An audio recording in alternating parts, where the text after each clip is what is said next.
One day, I came home to find my room completely empty. What the heck is going on? Behind me, I heard a triumphant voice from my sister-in-law. Childless, unproductive old woman like you can do nothing but stand in my way.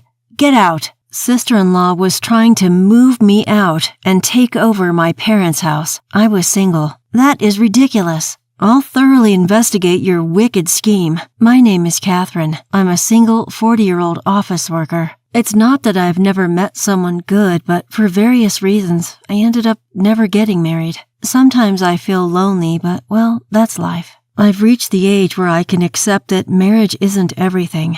Being single is indeed carefree. Plus, there's a matter of taking care of my parents. I have one older brother, but he lives far away from our parents' home. My brother left our hometown to pursue his career, and since our father passed away 3 years ago, my mother had to live by herself. Living not too far from my parents' home, I became concerned about my elderly mother and decided to take the plunge and live with her. Now it's just the two of us, 2 women, enjoying our peaceful days.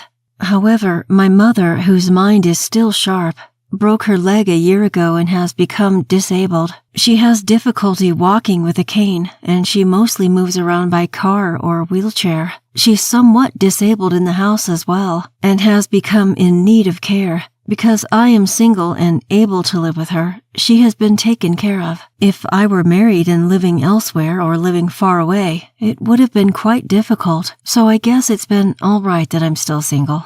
Yeah. That said, while I'm content with my life, there's someone who's not happy about it. My sister-in-law. My brother married a woman who is much younger than him. So even though she is a sister-in-law, she is younger than me in her early 30s. A young sister-in-law. My brother's family lives far away, but they come home for the holidays like Christmas and summer vacation. However, for some reason, every time they visit, the sister-in-law is harsh towards me. This past Christmas, when my brother's family came to visit us, the sister-in-law came over and whispered in my ear, "Catherine, still mooching off your parents, I see." What? No, I'm not exactly mooching off them. Living at your parents' home at 40 years old and being single, if that's not a parasite, I don't know what is. Is that so? Yes, I'm raising 3 children, you know. Do you get what I mean? What do you mean? The population of our state is decreasing, isn't it? Our family is contributing to the population increase. Singles like you are truly harmful. Harmful?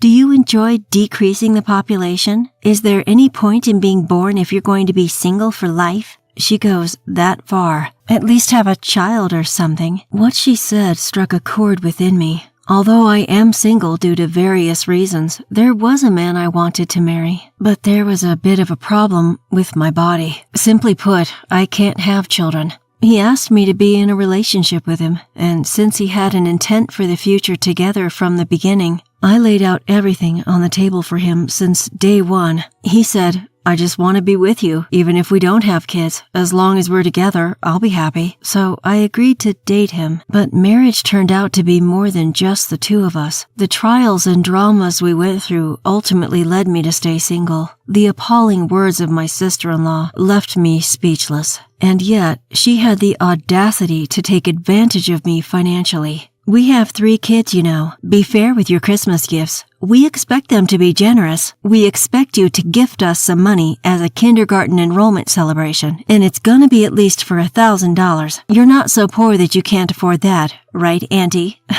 Don't you want to provide a proper education for the kids?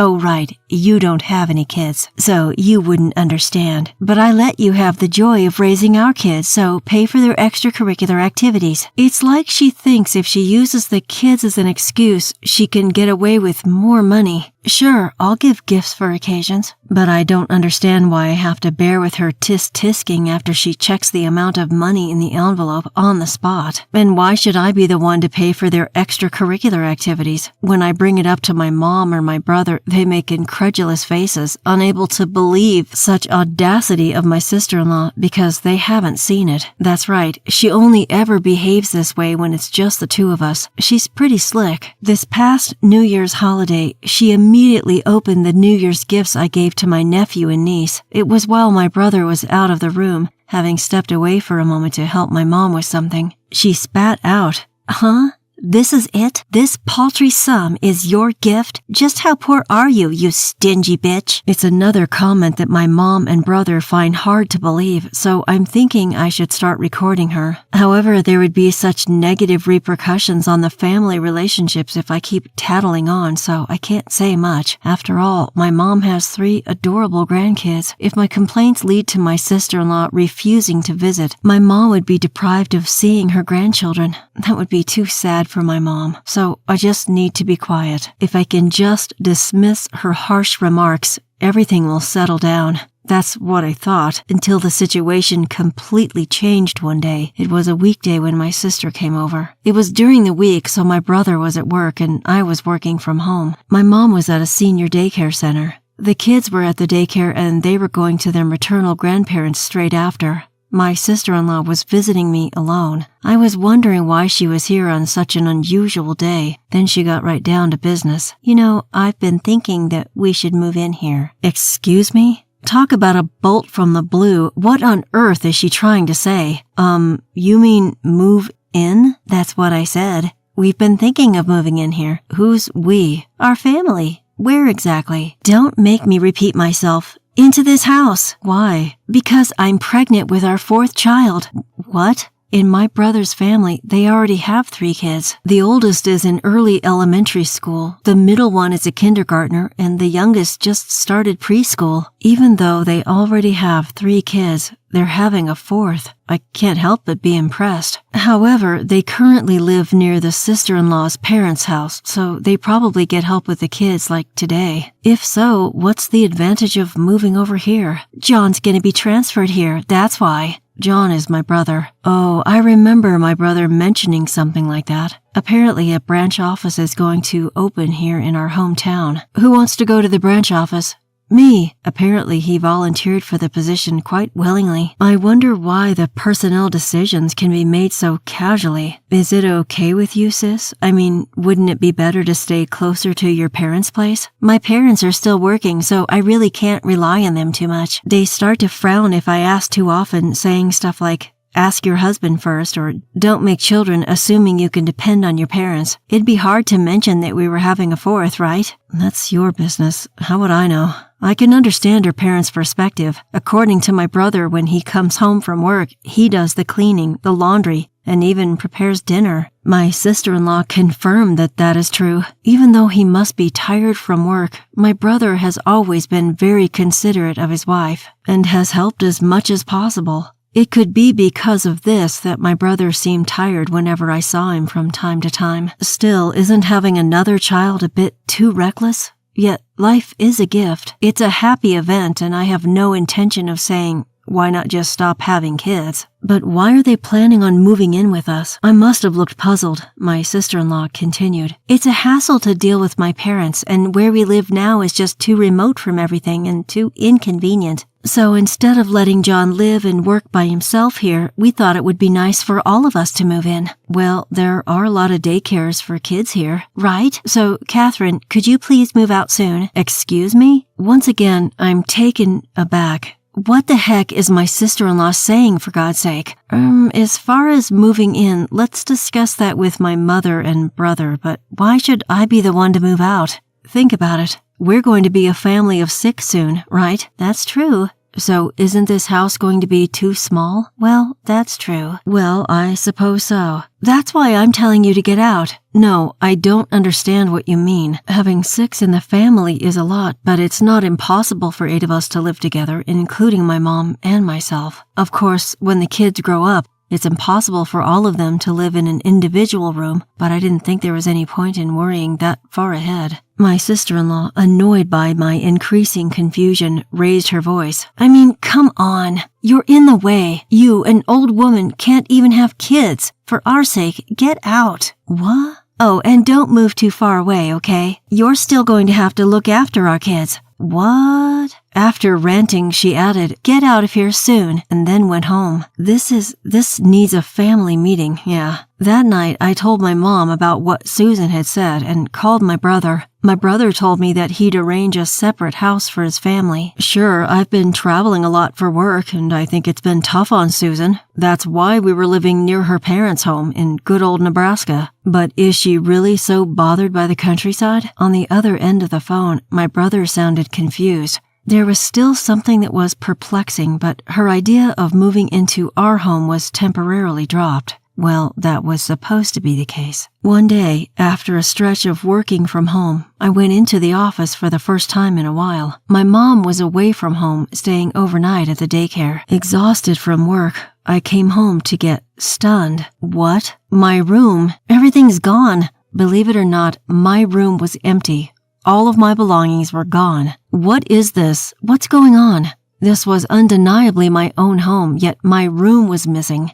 To be precise, my stuff was missing. Where are all my favorite things? I threw them away. All of them. I was screaming in shock when a sudden voice came from behind me, making my heart skip a beat. When I turned around, there was Susan. "Susan, what are you doing here so late?" "Shut up, you'll wake the kids." "What? The 3 kids are here?" "Until the beds arrive tomorrow, they're sleeping on the living room couch." I rushed into the living room where my nephews and niece were sound asleep. What's going on? Looking at me, completely stunned and at a loss for words, Susan laughed and said, "You wouldn't leave the house, so I had to resort to drastic measures. I'm not leaving. I've already talked to my brother about this." "Do you think you can just do whatever you want? Don't you have any idea how many people you're inconveniencing?" Who's the one doing whatever they want here? I'm the one inconvenienced. I really wanted to get those words out of my mouth, but I held my tongue because the kids were asleep. My sister-in-law, Susan, ignores my considerations and loudly declares, "Who cares what your mother or brother says? If you move out and our family moves in, those 2 wouldn't oppose this idea for sure." What happened to my stuff? I had a junk removal service take it all away. No way. Did she really throw out all of my precious things, including my photo albums? This is unbelievable. Come on, if you understand, then get out. Wait, no arguing. I tried to resist, but she's younger and stronger than me. Overpowered, I was thrown out of the house, right there. It was at night, and making a fuss wouldn't do me any good. She ignored the doorbells and the phone calls as well. With no other choice, I spent the night at a no-frills hotel. The next day, I took a day off from work and rushed home. As I was about to unlock the door and enter the house, Susan came out faster. "Oh, Susan, I tried to contact my brother but couldn't reach him. Let's talk anyway. My husband is on a long business trip abroad. The time difference makes it hard to get in touch with him, you know. I was about to leave, so make sure you look after my kids."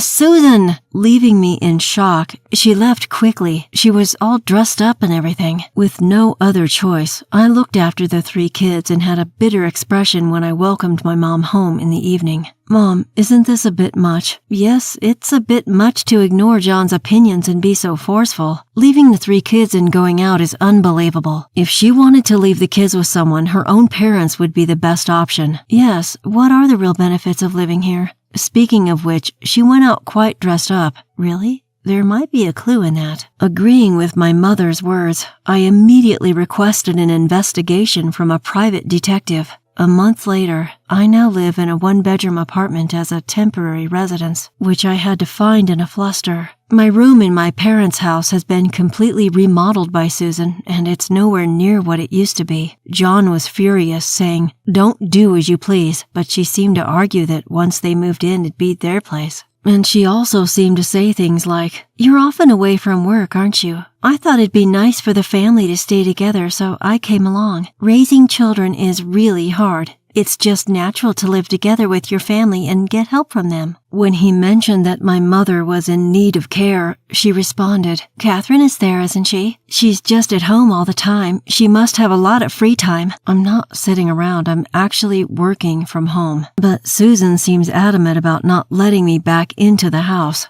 Don't you dare think you can get away with this bullshit forever. We're gonna have a talk. With that assertive statement from my brother, a family meeting was held today. "Why so sudden? I'm pregnant." let's wrap this up quickly, okay? Susan grumbled as she rubbed her still not visibly pregnant belly. Ignoring her, my brother, Mom, Susan, and I, 4 adults, huddled together in the living room. By the way, we've left the kids at a weekend daycare. First off, Susan, please apologize for disposing of my belongings without my permission. At my words, Susan scoffed and said, it's your own fault for not moving out sooner. Without an ounce of hesitation. People like you who can't even have kids should just live in a run-down apartment. Yes, it's true that I can't have kids, but I was living together for Mom's sake. But your mother-in-law would be happier living with her grandkids than with you, Susan said, looking at my mom. My mom replied, of course I'd be happy to live with my grandkids, but hearing this, Susan smirked triumphantly. See? Did you hear that? It's much more meaningful for us to live together than an unproductive person like you. But, ignoring Susan's words, Mom continued, if they were my real grandchildren. Huh? Susan was dumbfounded, not understanding my mom's words. At that moment, my brother presented a large envelope.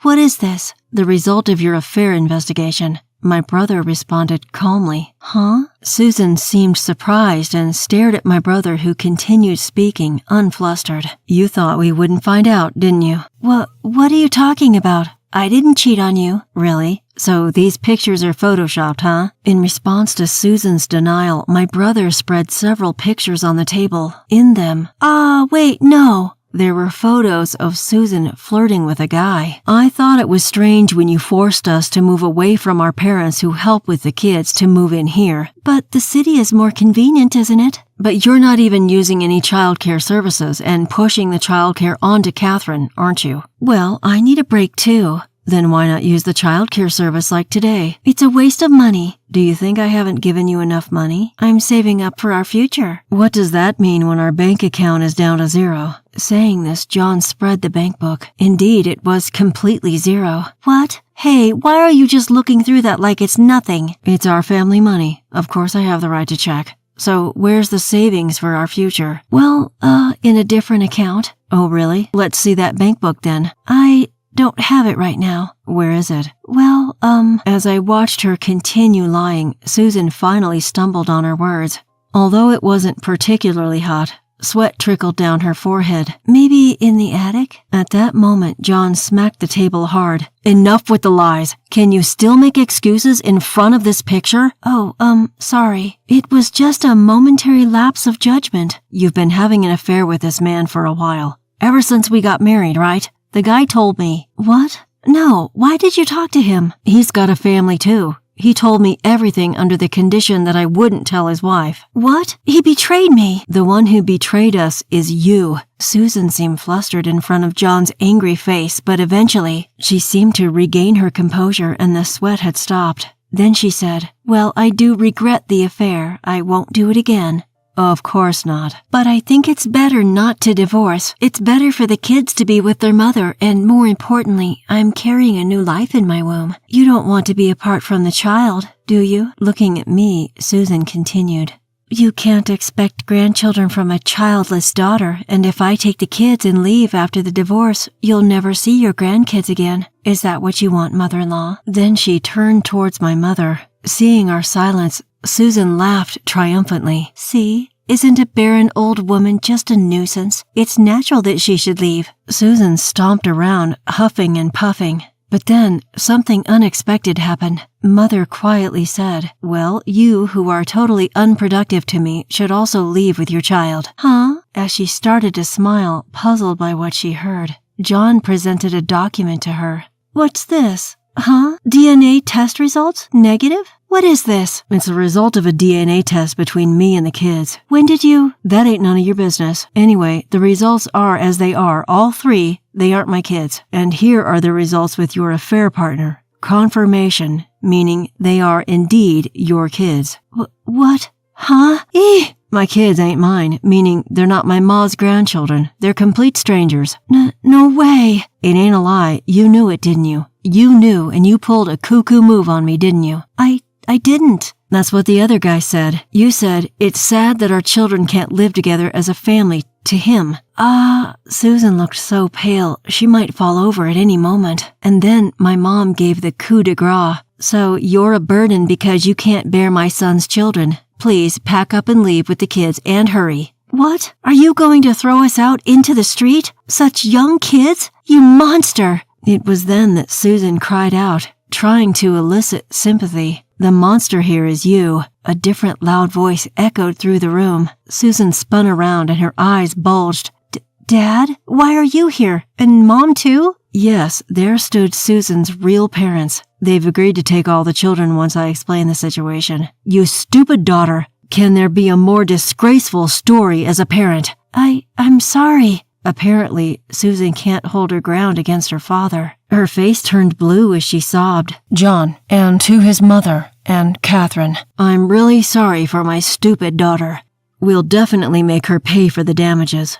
Damages? Wait a minute. I can't afford that. Are you going to pay for me, Dad? No way. I'll front you, but you're paying me back even if it takes you a lifetime. So, her father took Susan, who was seriously on the brink of tears, away without waiting for a reply. Her mom, who kept bowing deeply to us in apology, was quite memorable. Even though they're good parents, they raised such a daughter. Raising kids is tough, isn't it?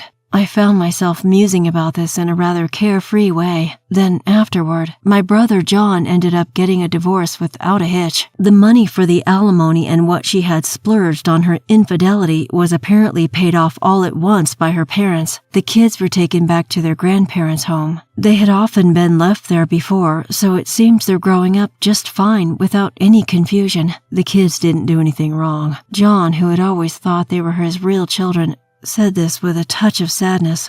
There's no way you can accept it when you're suddenly told they're not yours. I'm hoping that one day John's emotional wounds will heal. 3 years later, John found a good match and had his real child. But that's another story. As for my brother's ex-wife, Susan, she gave birth to her 4th child, and sure enough, when she tested it for peace of mind, it wasn't John's child. Under strict supervision of her parents, she seems to have been working like mad from morning till night for a while, but she seemed to continue her relationship with her lover undeterred. In the end, her affair was also exposed to her lover's wife. After the huge fight, more alimony was incurred, and it seems she was kicked out of the house by her parents. No one knows what became of her after that. As for me, I'm living peaceful days while taking care of my mom, same as always.